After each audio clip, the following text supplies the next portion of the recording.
Good evening from San Ignacio Town. With the 9 o'clock news, I am Patrick Jones. In the headlines, investigators probe series of fires in San Ignacio. Firefighters undergo professional development training. And the Town Council teams up with Public Health Department on Zika awareness campaign.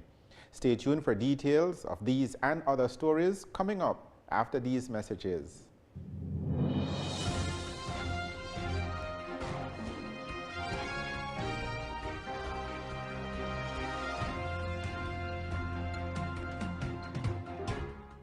Would you like to know more about the flora and fauna of Belize? Do you enjoy gardening and need some tips? Then tune in to The Garden Show with Belize Botanic Gardens every Saturday morning at 10 o'clock, only on the National Channel.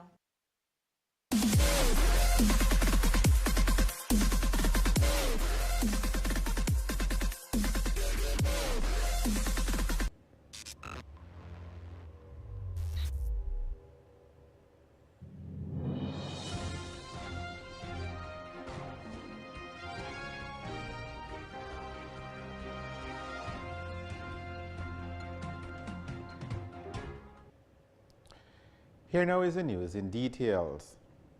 Heads of state and government of the African, Caribbean, and the Pacific group of countries have called on Guatemala to respect Belize's borders as established in the 1859 treaty.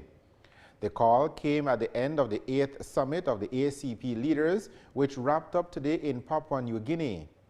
According to an official release, the ACP heads reiterated their strong and unequivocal support for Belize's sovereignty and territorial integrity. In addition to calling for Guatemala to respect Belize's borders, the ACP heads also urged Belize and Guatemala to move with urgency to agree on protocols for the use of the Sarstone River. Says the resolution, quote, "We urge both governments to refrain from the threat or use of force, to respect international agreements, and to move with expedition to hold national referenda with the goal of submitting all Guatemala's claims to the International Court of Justice for final resolution." End of quote. Belize was represented at the 8th ACP Summit in Papua New Guinea by Minister of Foreign Affairs Wilfred Elrington and Belize's ambassador to the European Union, Dylan Vernon. On our last newscast, we shared with you some surveillance footage which the police released to the media on Tuesday. It shows at least one person setting fire to a thatched structure early on Monday morning. Police believe that person and at least one other are involved in a series of fires around San Ignacio Town in the last week or so. Today, TNC News spoke with the Deputy Commander of the San Ignacio Santa Elena Fire Service, Chadwick Foreman, who gave us an update on the fires, starting with the one that gutted Senaida's restaurant on West Street. A week ago, we received a call about a little after 1:30 in the morning. After 3 in the morning that they want at Senaida's. I would say I was the officer on call. I received the call via on my radio, and our response time was, I would say, very efficient. However, I would say a couple of weeks before that, or a couple of months before that, I would say, we responded to that same location, and I was a part of the first response the first time we had that fire, and the guys and I, we responded quite efficiently. And that morning, when we got that call and we heard about the fire on West Street, the same thing came to my mind. And is it the same one that we responded a couple of weeks ago? However, when I rode down on my bicycle that morning and I noticed it was the same fire, I immediately run to the back of the station, and I saw the guys still setting up the grounds. I managed to turn off all butane tanks, which is the first safety in our department, to make sure that exposures of any sort of things like that are covered. No? So while the guys are doing firefighting through the front of the building, and however we managed to get BL come out, and they managed to disconnect all electrical appliances and components in those here. No? But the response time was good, and I would say from my expectation, the guys, they did tremendously good. We had good response from both stations. So that is as far as I could say so far. What is the investigation showing? Was that arson? Well, Mr. Jones, it's hard to say directly if it's arson or anything like that, no, but from what we investigated, it would be a lead. That would be a lead. However, the investigation is still very young yet. I think the police is still looking into it as well. And after doing our investigation, from the owner and so forth, you know that they were a little so we don't want to pinpoint directly and say yes, it's ours. So our investigation is still underway. Talk to us about the fire a few days later at Bocas restaurant. Okay, that morning we received that call about 1:30 to be exact. And however, I was at home again when I received transmission on the radio, so I managed to jump on my bike again for the second time. I rode down, the guys were already on scene. While we respond there, it was only the I would say the touch portion of the building that was engulfed in flame, and the crew already had it extinguished. And however, I would say a minute, 2 minutes after, we received a second call of another structure not too far from where Bocas is located on 11th Street. And so I managed to deploy our second apparatus that came from Santa Elena. While the guys responded there, they noticed that it was an 8x8 touch wooden building that was totally scorched to the ground. However, a few minutes after, police arrived on scene while we were still at Bocas, and they told us yes, they have a video that shows somebody that literally lit the place on fire. And apparently, after doing our investigation from the people from Bocas, there's a few minutes before that coconut tree not too far from there was actually lit as well. And as the warm temperatures continue to prevail, Foreman says it is important that everyone practices fire safety. Well, I would advise everybody to be careful of what you may say or do to others, because you don't know what are running in their mind. We know that people have grudge in others and things like that. However, us as a fire department are here to serve the public and to protect the lives and the property of the community. So our advice is to just be careful of what you say to others. And if somebody has an emergency, is there a hotline or a number to reach you on like a fire station? Yes, we do have both station numbers. San Ignacio number is 804-2095 and Santa Elena's fire station number is 804-4208. Police continue to ask the general public for assistance in identifying and locating the person seen in the surveillance video setting fire to the thatched structure on Monday morning. Information could be relayed to the police via the 911 hotline or via Crime Stoppers at 0800-922-8477. As the hot weather conditions continue to prevail across the country, there is an increase in forest fires and fires burning along brushes in villages and towns. This afternoon, a TNC crew was out on assignment in the Santiago Huang layout area of San Ignacio when they observed a brush fire in progress. Our video journalist, James Gentle, captured when firefighters from the San Ignacio Santa Elena Fire Service arrived on the scene to put out the blaze that was about to consume a utility pole. A quick survey of the area shows that the brush fire had already burned a large area, and we even saw one of the guide wires had been damaged due to the burn. Authorities continue to appeal to residents not to light fires and to be vigilant during this time of the year. If you need assistance from the fire service, you can call them at telephone number 804-4208. That telephone number again, 804-4208. You're watching the 9 o'clock news. We will have more of today's stories for you right after these messages.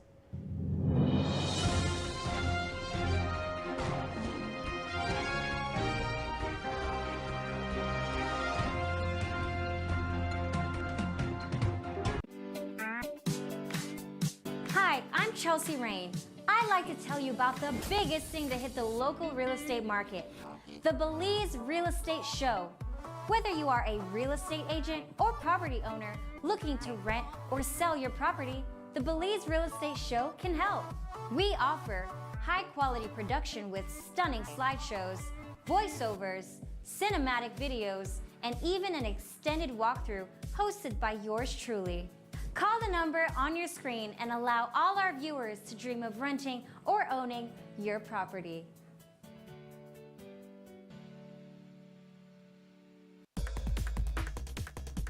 Are you always on the go? Tired of missing your favorite games while they're actually being played? Watch your games and sporting events live with Central TV and Internet's incredible MyTV. Simply log on to www.mitv.bz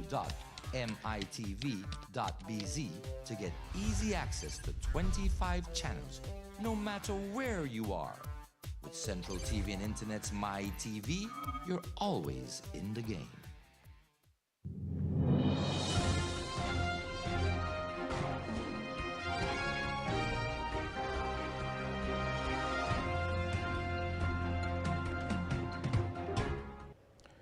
Welcome back to the 9 o'clock news.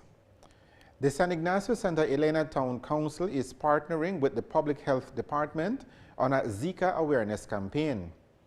The idea is to give residents of the twin municipalities as much information as possible so that they can help in the prevention of an outbreak of Zika and other mosquito-borne diseases. Eugene Lisby from the Vector Control Unit of the Ministry of Health explains the importance of Zika prevention.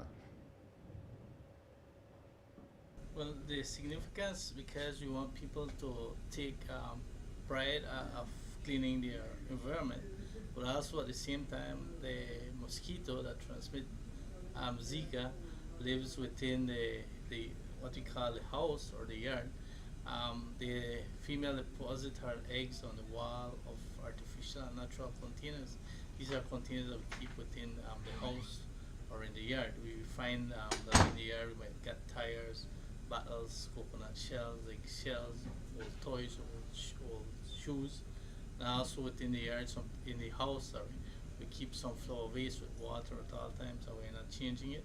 Also sometimes we keep containers that we feed our pets with right in the yard, and we are not washing them regularly. Also we find that we have drums, buckets that we store water, and even in the cement wash tubs that we call pillars that are right within the house. It's very significant that people take initiative and do their regular cleaning of the yard, because it's up to the householder. They have more than 90% to do the prevention activity. The Ministry of Health just does a little bit on the once they are already positive, then we take our actions like the spraying of houses and treating of the breeding sites, and also giving pregnated minutes, but the majority of the work comes from the householder. Now, when it comes to Zika, one of the more frightening occurrences happens with pregnant women. Talk about that. Well, what happened at microcephaly? This affects the unborn child or the newborn child. It's when the brain is not well developed because of the structure of the head. This is a large amount of people are having this worrying about this Zika. Especially we have seen the cases in Brazil and right now through Central America. In fact, I think the U.S. has reported their second case of microcephaly, and it's within the pregnant women. And we have to be very careful because here in Belize we have pregnant women, and the summer is coming, people going to visit these infected areas that already have a large amount of cases, and the pregnant woman could become infected or get infected, and we could have a lot of born child. We could have a lot of born child with microcephaly. So, what is the general message from the Ministry of Health to the general public? Well, we need to take precautions. Do your regular cleaning. Once you have anybody with signs and symptoms, especially with the rash, the fever, the conjunctivitis, go to the nearest health center to get tested. Although more than 80% of the patient won't show any signs and symptoms, it's always good, especially if you go to a country that you know is infected. you go and you do a test, because especially for the men could transmit that to their wife. He could get the wife impregnated, and at the same time she catch Zika. It also cause microcephaly to the unborn child. So you have to take a lot of precautions, especially right now if you could use repellents, because we know maybe the clothes with the long sleeve and your long pants might be uncomfortable because of the heat, but you still could use repellents. Sleep on bed nets, especially a pregnant woman. Also, if you could screen your house and spray it regularly with some Sheltoxabigon, that will assist also. On Tuesday night, the mayor of San Ignacio Santa Elena, Earl Trapp, appeared on a television program aired right here on TNC 10, which discussed Zika prevention. Mayor Trapp announced that a weekend cleanup campaign will be carried out to help with this public health issue. Well, Mr. Jones, we have been working very closely with Department of Environment and Ministry of Health, and they have advised us on the way forward. So it's been like almost 2 months ago since we have embarked on this exercise, whereby we have been cleaning the illegal dump sites throughout the municipality, and of course the surrounding, on the outskirts of our municipalities, no? And of course we have been to the villages, Bully Tree, we have been to Esperanza, Cristo Rey, and Cala Creek, and we have been disposing of those illegal dump sites, and we've been transporting everything to the transfer station. As well, we have embarked on the cleaning out of the main drains and the different drains within the municipality. We have been encouraging residents to clean the overgrown lands, and we have been working along with residents as well to clean the overgrown trees that have been protruding over the street and over the drains. So we have been doing this, and as well we have been encouraging residents to take out the unwanted materials that becomes a harbor for the or breeding sites for these vectors, and that cause the Zika virus, no? Now, in terms of that, let's say I clean the drain around my house and all the debris that comes out, what do I do? Just put it on the side of the road and you'll come pick it up? Well, because of the rainy season upon us, yes, we have embarked on a general clean out, and we've been encouraging residents to just clean the drain if they can, if they will, you know. It is a part of civic pride. If they can clean the drains in front of their yard, chop the land, yes, we will be embarking on a massive cleaning up campaign this Saturday and Sunday from 6 in the morning until 12 noon. Okay. We have invited residents with equipments, backhoes, trucks, pickups, and even manpower to come out and assist us. Tomorrow we will be visiting the different schools, inviting them to be a part of this cleaning up campaign, because based on studies, the best prevention for this deadly virus is human intervention, meaning that we all have to come together and clean our backyards, you know, get rid of the breeding sites for this deadly vector. Because additional information about this weekend's cleanup campaign is available from the San Ignacio Santa Elena Town Council. Firefighters undergo rigorous, continuous training to keep the men and women of this emergency service in tip-top shape to assist in times of an emergency. Today, TNC News found personnel from the San Ignacio Santa Elena Fire Service in the middle of one such training. Firefighters are supposed to be trained on a daily basis. So recently we have 4 new recruits that came out for last weekend, and we have a team of, I would say, roughly 13 or 14 persons working here in San Ignacio Santa Elena. So we have both stationed here doing this exercise this morning, and we are preparing ourselves for whatever may be the worst. Recently, as you all know, that we have some structural fires in Toms. It could be a little bit worse. We have structures whereby routine facilities are nearby. We have guests in other areas in different hotels in close proximity. So we are preparing our guys to do whatever we may need to encounter in the future, no? Preparing themselves to do a little search and rescue. However, here in Belize we don't do a lot of search and rescue like the guys in the US, no? But we are firefighters in a whole, and we are trained to do the same as those in the US. So we are just preparing ourselves. Some of them are nothing new to the guys. These are training that's supposed to be on an ongoing process for us. Now, it's the middle of the day, the sun is hot, but I notice that all the officers are in full regalia. Is that a part of the training? Yes, sir, it is. It is. Our guys are supposed to be familiar with their gears. They are supposed to be trained in those gears to be to that exhaust, because being up front at a fire, you would exceed your expectation to be whereby you may need to go into a building that has fire and need to extract somebody. However, we always remember first, your safety first. So the most, I would say, the best that you could do is to get familiar with your gears, man, right? The more, how much you can exhaust yourself to go into a burning building, especially in the middle of the day in this sun. Now, as far as you are concerned, are there any deficiencies that you're seeing? I know this is a training you have done an assessment yet, but is there any things that needs correcting that you're seeing now? We have very few, Mr. Jones, and however, in every preparation there always be a little mistake. However, once we completed our exercise and we have a critique with each other, then we know that the guys will say, okay, yes, I did this wrong, I did that wrong, and henceforth, if we do another run of it, we could see whereby we could advance more or do not make the same mistake over and over.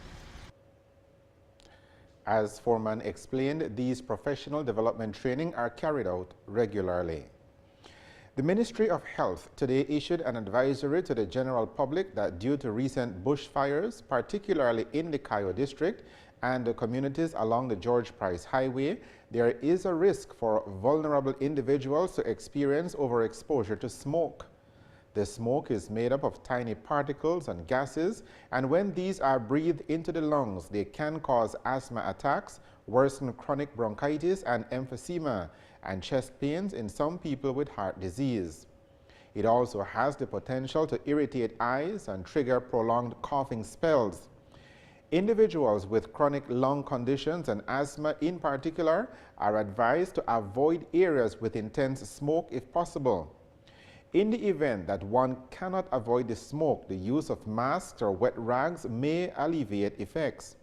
In addition to smoke exposure, intense heat may also be experienced.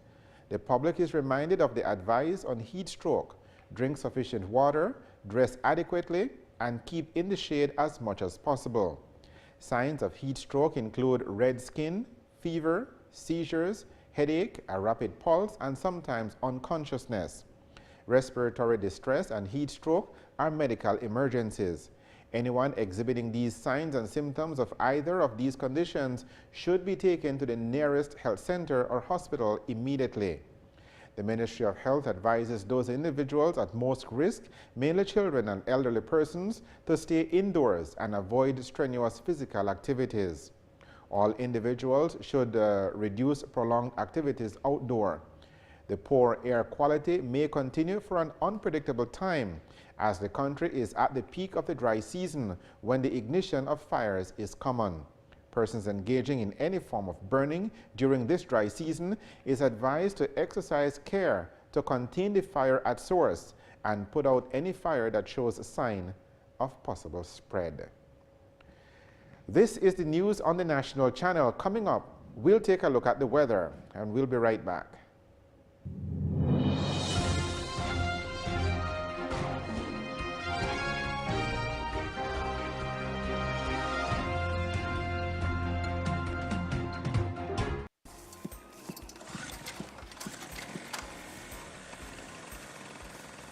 My dad never misses a football match. Me neither.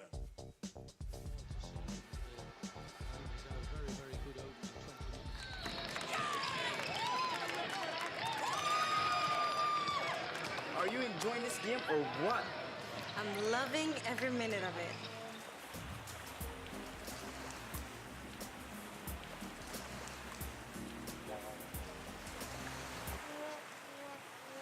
I can't miss this game, but I can't see it either. Here, now you can. The game's on me. Now, wherever there's internet, you don't have to miss a single minute of TV.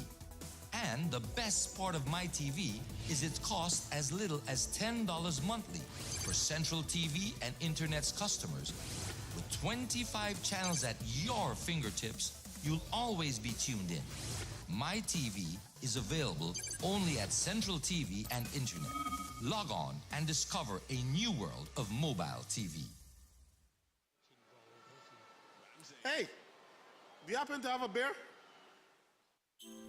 Who said that deals only happen once a year or only on special occasions? Walk into any one of our Central TV and Internet offices to get free installation, free modems, and free MyTV subscriptions. Visit us whether you're in Belize City, Belmopan, San Ignacio, or Benque, or give us a call toll-free at 0800 Cable TV. Central TV and Internet. Bundle and save. Bundle and save. Central TV and Internet.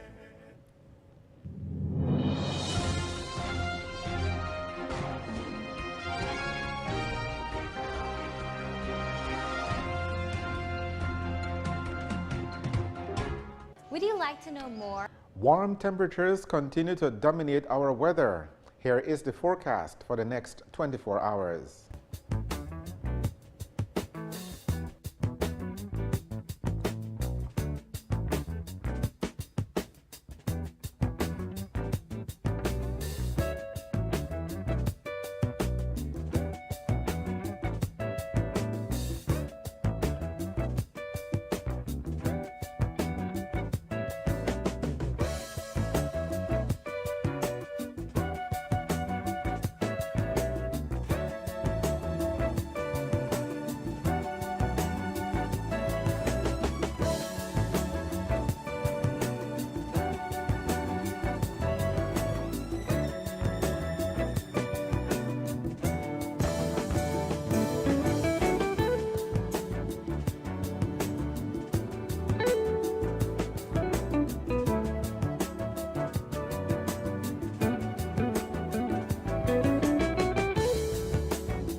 And that is a look at the weather with information provided by forecaster Derek Rodon at the Belize Weather Bureau.